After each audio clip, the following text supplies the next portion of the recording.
کہ سر ہمیں انگلش یاد نہیں ہوتی. اگر یاد ہو جاتی ہے تو وہ 2-3 دن کے بعد ذہن سے نکل جاتی ہے. اور اردو میں بھی ایسا ہی مسئلہ آتا ہے کہ اردو یاد نہیں ہوتی. اگر یاد ہوتی ہے تو وہ بھی 2-3 دن بعد ہم بھول جاتے ہیں کہ ہم نے کیا یاد کیا. ایکچولی یہ کن اسٹوڈنٹس کے ساتھ ہوتا ہے جن کے پیرنٹس ان کو بچپن میں پوزیشن کے پیچھے لگا دیتے ہیں. مطلب تو نے پوزیشن لینی ہے. وہ بچہ پوزیشن میں اپنے اوپر بہت بڑا ظلم کر لیتا ہے پوزیشن کے چکر میں. وہ اپنی تھنکنگ سنب کر دیتا ہے, اس کی تھنکنگ تباہ ہو کے رہ جاتی ہے. اب تھنکنگ تباہ کیسے ہوتی ہے؟ میں آپ سے کویسچن کروں گا, میں کہتا ہوں وٹ, ایک لفظ میں بولتا ہوں وٹ, آپ کے ذہن میں کیا آتا ہے؟ آپ کے ذہن میں فوراً آ جائے گا WHAT, وٹ. اس کا ورڈ لکھا ہوا آ جائے گا. ایسا ہوا ہے کہ نہیں ہوا؟ آپ کے ذہن میں یہ کیوں نہیں آیا کہ یہ کائنات کے رازوں کو ایکسپلور کرنے والا کوئی لفظ ہے اور یہ کائنات کے رازوں کو ایکسپلور کر رہا ہے؟ آپ کے ذہن میں یہ کیوں نہیں آیا؟ اگر میں آپ کے سامنے ایک اور ورڈ بولتا ہوں, میں کہتا ہوں ایپل. ایپل کے ورڈ سے آپ کے ذہن میں فوراً آ جاتا ہے APPLE. یہ تجربہ میں نے چھوٹے چھوٹے بچوں کے اوپر کیا. تقریباً 200-300 بچے بیٹھے ہوئے تھے اور 200-300 بچوں میں سے صرف 4-5 کے علاوہ سب نے ہاتھ کھڑا کیا. انہوں نے کہا ہمارے ذہن میں APPLE آتا ہے, ایپل. جب کوئی ایپل کا ورڈ بولتا ہے تو جب جس بندے کے ذہن میں APPLE ایپل آ رہا ہوگا تو آپ سوچیں کہ وہ سوچنے کے قابل رہے گا جب وہ 5ویں 6ٹھی 7ویں 8ویں کلاس کو کراس کرے گا؟ وہ تو ٹیکسچولائز کر رہا ہے چیزوں کو, وہ تو ویژولائز کر ہی نہیں رہا. اب یہ ایپل کے ورڈ سے آپ کے ذہن میں آنا کیا چاہیے تھا؟ آپ کے ذہن میں یہ ایپل آ جانا چاہیے تھا.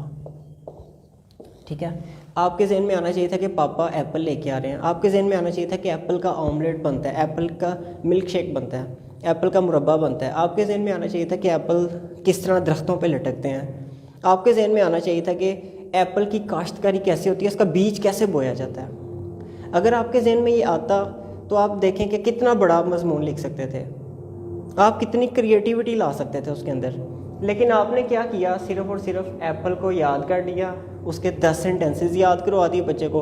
It is an apple, it has red colour, it is this, it size is like this. کوئی سائز بتا دیا اس کا. تو بچے کو جب 10 لائنیں یاد ہوں گی, یہی پرابلم ہمارے ڈاکٹرز کے ساتھ ہوتا ہے. وہ جب ہارٹ کا لفظ آتا ہے نا, ہارٹ, وہ HEART, ہارٹ ان کے دل میں آ جاتا ہے. اور جو ہماری نوجوان نسل ہے ان کے اس طرح دل بنا ہوا آ جاتا ہے. ٹھیک ہے, تو یہ پرابلم ہے کہ ہم چیزوں کو ویژولائز نہیں کر رہے, ٹیکسچولائز کروا رہے ہیں بچوں کو. اچھا, ہمارے جو حفظ کرنے والا طبقہ ہے اس کو بھی قرآن کیوں جلدی بھول جاتا ہے؟ یاد کیا ہوتا ہے اس نے, لیکن قرآن کیوں جلدی بھول جاتا ہے؟ کیونکہ انہوں نے اس کو سمجھ کے بغیر رٹا لگایا ہوتا ہے, الفاظ کو, ایک ایک ورڈ کو رٹا لگایا ہوتا ہے. چلے اب میں اس کو وہاں سے لے کے آتا ہوں کہ وہ رٹا کیسے لگاتے ہیں اور وہ کس طرح اس کو یاد کرتے ہیں تاکہ ہمیں تھوڑی ہیلپ مل سکے. ایسا ہے کہ جو برین کے اندر جو آپ کی لینگویج سٹور ہے وہ ڈیفرنٹ طرح سے سٹور ہوتی ہے. یا تو آپ اسے بلاکس میں سٹور کر لیں, بلاکس میں, یا آپ اسے بلاکس کو ایک چین میں پرو کے سٹور کر لیں. اب جو حفظ والے بچے ہیں وہ پہلے ایک ایک آیت کو یاد کرتے ہیں, الف لام میم ذالک الکتاب لا ریب فیہ. پھر اس کے بعد ان کے قاری صاحب کہتے ہیں نا 3 آیتوں کو ملا کے پڑھ. بچہ تینوں آیتوں کو ملا کے پڑھتا ہے تو ایک زنجیر بن جاتی ہے, وہ آپس میں کنیکٹ ہو جاتے ہیں. ہمارا جو بچہ ہے رٹا لگانے والا, وہ بھی ایک ایک ورڈ کو یاد کرتا ہے. this is an apple, this is an apple. وہ اس طرح یاد کر رہا, اس کی زندگی تباہ ہوئی پڑی ہے. وہ اپنا جو چیز اس کو آدھے گھنٹے میں سمجھا کے اس کے دماغ میں ڈالی جا سکتی ہے, وہ چیز وہ 4 گھنٹے لگا کے یاد کر رہا ہے, اپنا ٹائم ویسٹ کر رہا ہے. یور کڈز, آپ کے چھوٹے چھوٹے بہن بھائی لگے ہوں گے کمروں میں بیٹھ کے یاد کر رہے ہیں, تڑ تڑ لگے ہوئے ہیں. They are wasting their time waste کر رہے ہیں. پہلی بات ہے کہ جب آپ یاد کر رہے ہیں, اس کا یاد کرنے کا طریقہ یہ ہے جو میں بچوں کو مشورہ دیتا ہوں. آپ نے اس کو یہاں سے لے کے یہاں تک پورا پڑھنا, اس کو ریڈ کرنا ایک دفعہ, ورڈ ٹو ورڈ نہیں یاد کرنا.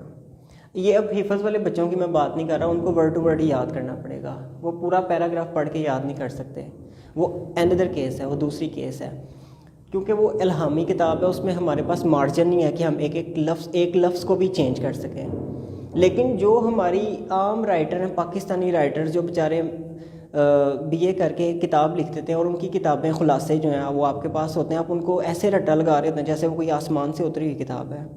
Y can't you add your own words? آپ اپنے الفاظ کیوں نہیں ایڈ کر سکتے اس کے جواب میں؟ کیا 1-2 نمبروں کا خدشہ ہے کہ 1-2 نمبر کم ہو جائیں گے آپ کے؟ اگر آپ کے 1-2 نمبر یہاں سے کم ہو جاتے ہیں تو جب آپ یونیورسٹی لیول پہ جائیں گے تو جب آپ کی تھنکنگ ڈیولپ ہو چکی ہوگی وہ آپ کو وہاں پہ فائدہ دیں گے. 1-2 نمبر اسکول میں کم ہونے سے آپ کو کچھ نہیں ہوگا. اب آپ نے یہ کرنا ہے کہ ایک پورا پیراگراف اپنے الفاظ میں اس کو پڑھنا ہے. اس کو پڑھ کے اپنے الفاظ میں پڑھنے کا کیا مطلب ہے کہ ایک ایک لائن کو آپ نے خود سے سوچنا ہے کہ اس کا ایک اور سٹرکچر بھی ہو سکتا ہے، کیا یہ بات کسی اور طرح کہی جا سکتی ہے. اور دوسرا آپ نے یہ کام کرنا ہے کہ جب آپ پڑھ رہے ہوں گے تو آپ نے اس چیزوں کو ویژولائز کرنا ہے. مطلب اگر ماؤنٹین کا لفظ بھی لکھا ہوا آ گیا نا، MOUNTAIN، اگر ماؤنٹین کا ورڈ بھی لکھا ہوا ہے تو آپ نے اس کو MOUNTAIN نہیں پڑھنا، آپ نے اس کو سوچنا ماؤنٹین پہاڑ ہے، اچھا پہاڑ کی یہ بات ہو رہی ہے. Do you understand? اور جب پہاڑ آپ کے ذہن میں بنا ہوا آئے گا تو آپ کو چیزیں ہمیشہ یاد رہ جائیں گی، کبھی بھولیں گی نہیں. They will stay in your mind forever ایور، ہمیشہ رہ جائیں گی. یہی وجہ ہے کہ جو ہم نے اپنے بچپن میں عقائد پڑھائے تھے ہمارے قاری صاحب نے، عقیدہ آخرت، عقیدہ توحید، کتابوں پر ایمان، رسولوں پر ایمان، وہ ہم نے سمجھ کے پڑھا تھا، وہ ہمیں ابھی تک یاد ہے. لیکن اس کے علاوہ جو چھوٹی چھوٹی چیزیں تھیں جن کو ہم نے رٹا لگایا تھا وہ ہمیں اسکول سے نکلتے ساری بھول گئی تھیں.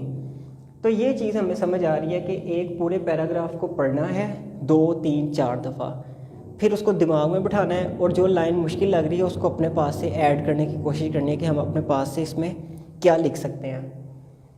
تیسرا جو آپ نے کام کرنا ہے، اپنے بچوں کو، چھوٹے چھوٹے بچوں کو جو ہوم ورک کرتے ہیں ان کو آپ نے ہوم ورک کس طرح کروانا ہے. ہوم ورک کروانے کے لیے بھی یہ چیزیں نا بڑی ہیلپ کرتی ہیں. اب یہاں پہ لکھا ہوتا ہے CW اور یہاں پہ لکھا ہوتا ہے HW. بچے کے پاس 2 صفحے ہوتے ہیں کاپی کے.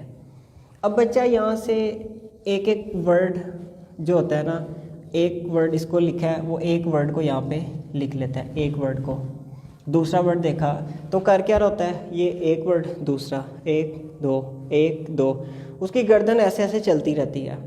تو اس کے ذہن میں کوئی بڑی چیز، کوئی آئیڈیا نہیں جا رہا ہوتا، بلکہ اس کے ذہن میں چھوٹے چھوٹے ورڈز ٹوٹے ہوئے بلاکس میں جا رہے ہوتے ہیں. تو ان کی زنجیر کیسے بنے گی؟ بچے کو کہیں پوری لائن پڑھ کے یہاں پہ لکھ.